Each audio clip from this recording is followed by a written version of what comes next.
దయచేసి అర్థం చేసుకోండి, ఈ మీటింగ్కి ముందు లాయర్స్ మాట్లాడారు.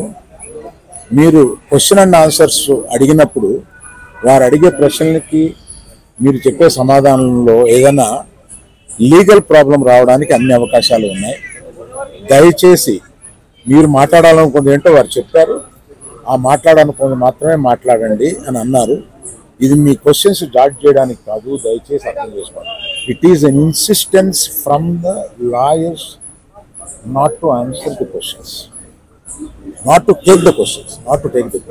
Sir, మీరు కూడా క్వశ్చన్స్ తీసుకోవాలి. ఏమండి? మీరు కూడా క్వశ్చన్స్ తీసుకోవాలి. అదే part of the system. Just one clarity, Arvind garu, about No, let me. I wanted to tell something. Let me come.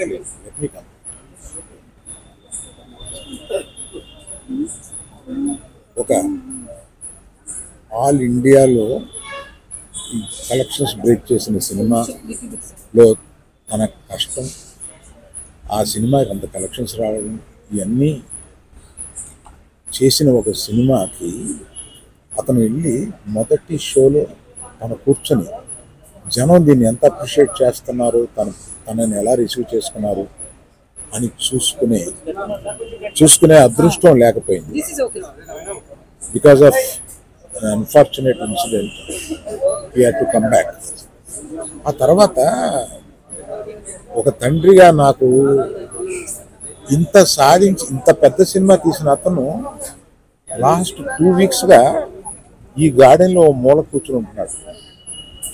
రోజు ఆ పైన ఉంటున్నాడు, లేకపోతే ఇక్కడ ఉంటున్నాడు. నేను ఒకసారి ఈ గార్డెన్ దగ్గరికి వచ్చి, ఏంటయ్యా ఇట్లా ఉంటావు నువ్వు, వెళ్ళి ఫ్రెండ్స్ దగ్గర కన్నా వెళ్ళు, లేకపోతే ఏదైనా ఊరన్నా వెళ్ళు, ఏదైనా బ్రేక్ తీసుకో, ఇందులోనే ఉండి నువ్వు ఇట్లాగా మరోజుగా ఎలా కూర్చుని ఉంటావు, దేశం అంతా నీ సినిమాని సెలబ్రేట్ చేసుకుంటుంటే నువ్వు ఇట్లా కూర్చుని ఉంటావు అంటే, సో అన్ఫార్చునేట్ ఇన్సిడెంట్ కరెక్ట్గా ఇప్పుడు జరిగింది. We don't know why, but nature did it like that, let me take it, తర్వాత ఎప్పుడైనా వెళ్తాలే అని ఢిల్లీలో సెలబ్రేట్ చేస్తామని, బీహార్లో సెలబ్రేట్ చేస్తామని, బాంబేకి ఒక ప్రెస్ మీట్కి రమ్మని, ఇట్లా రకరకాల సెలబ్రేటివ్ ఇవన్నీ వస్తున్నా కూడా it it's not the time. It is ఒక ఫ్యామిలీ, అందులో తన అభిమానుల ఫ్యామిలీలో అయిపోయినందువల్ల అతను చూస్తుంటే నాకే పడుతుంది. ఎందుకంటే మీరు కూడా ఒకటి అర్థం చేసుకోండి, 22 సంవత్సరాలు తను కష్టపడి ఈ పేరు సంపాదించుకున్నాడు. ఇది ఒక రోజుతో వచ్చింది కాదు, ఒక సినిమాతో వచ్చింది కాదు, ఒక ప్రెస్ మీట్తో వచ్చింది కాదు, ఒక ఇన్సిడెంట్తో వచ్చింది కాదు. ఇది క్రమక్రమంగా అతను బిల్డప్ చేసుకున్నాడు. ఆ బిల్డప్ చేసుకోవడం కాదు, 3 జనరేషన్స్ నుంచి వస్తుంది. మీరు ఎప్పుడైనా 3 జనరేషన్స్ని చూశారు? ఎప్పుడైనా మేము ఇట్లాంటి నేమ్ తీసుకున్నాము, మేము ఇలా బిహేవ్ చేస్తాము, ఇలా ఇర్రేషనల్గా ఉంటాము? మీరే అర్థం చేసుకోండి. ఎందుకంటే మేము ఎటువంటి మనుషులు అనేది పబ్లిక్ మీకు తెలుసు, మీరు చూస్తున్నారు, మమ్మల్ని అందరినీ చూస్తున్నారు. మీ కళ్ళ నుంచి ఎవరూ తప్పించుకోలేరు. అటువంటిది ఇటువంటి ఒక ఫాల్స్ ఇన్ఫర్మేషన్ తోటి ఒకరు మాట్లాడుతుంటే అది బాధేసింది వాళ్ళు చూస్తే.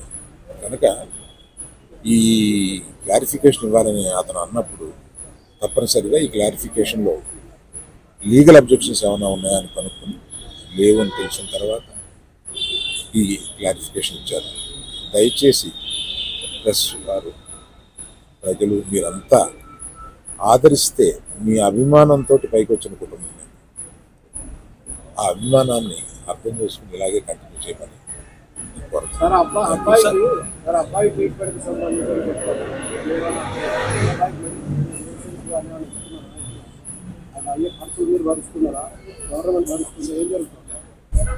సార్. అయితే దానికి కంటిన్యూ చెక్ అనౌన్స్ చేసిన వెంటనే మంత్రి వెళ్ళి ఇచ్చేసాడు. ఇప్పటికి 20 రోజులు అవుతున్నా కూడా అల్లు అర్జున్ గారు ఇంకా ఇవ్వలేదు. దీని వెనక కారణం ఏంటంటారు? నేను అవన్నీ చెప్పడానికి రాలేదు. వ్యక్తిగతంగా నా బాధ ఏదో మాత్రమే చెప్పడానికి వచ్చాను. అవన్నీ ఇంకో ఇన్సిడెంట్లో చెప్తాను. ఎందుకంటే ఇందాక అర్జున్ చెప్పబోయి కూడా, అర్జున్ ఒక అమౌంట్, నవీన్ మైత్రి వాళ్ళు ఒక అమౌంట్, డైరెక్టర్ గారు ఒక అమౌంట్, ఇదంతా పెట్టి ఒక ట్రస్ట్ చేద్దాము ఇది అని ఏదో అనుకున్నారు. దాన్ని ఇప్పుడు చెప్పి నేను ఆ విషయాన్ని డైల్యూట్ చేయడం, దాన్ని ఇంకొకసారి వచ్చి వివరంగా వాళ్ళు మైత్రి ఈయన అందరూ కూర్చొని దీన్ని ఎలా చేయబోతున్నాం, ఎంత సపోర్టివ్గా ఉండబోతున్నాం అనేది తప్పనిసరిగా మీకు చెప్తారు.